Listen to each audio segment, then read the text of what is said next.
Hi, and welcome to Solve My Math Homework's video solutions. The problem that comes into us today involves dividing polynomials using synthetic division. And that's good because it's easier than long division. So let's get started.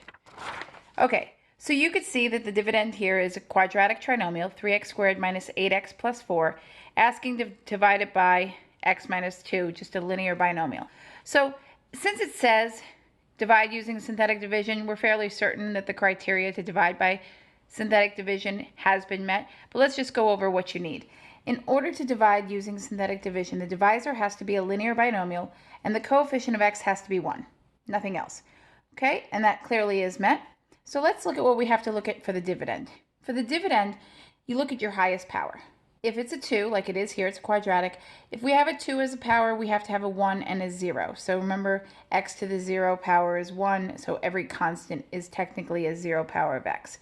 So looks like we're good. Highest power is 2, we have a 1, we have a 0. If we didn't, we'd have to add a 0x squared or a 0x or a 0 for a constant just for a placeholder. And we'll see problems like that in the future. So let's get started.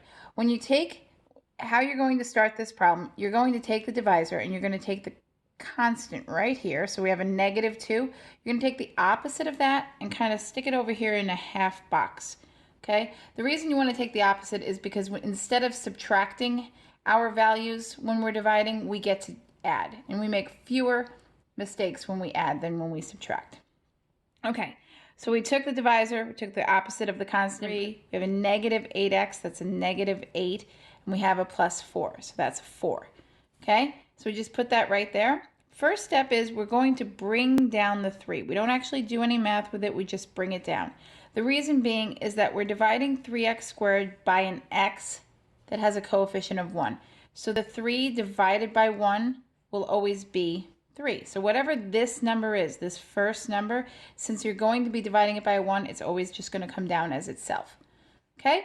So the next thing we're going to do is take this 3 and this 2 that we brought over in the box, we're going to multiply those two. I'm actually going to move my little multiplication symbol over here.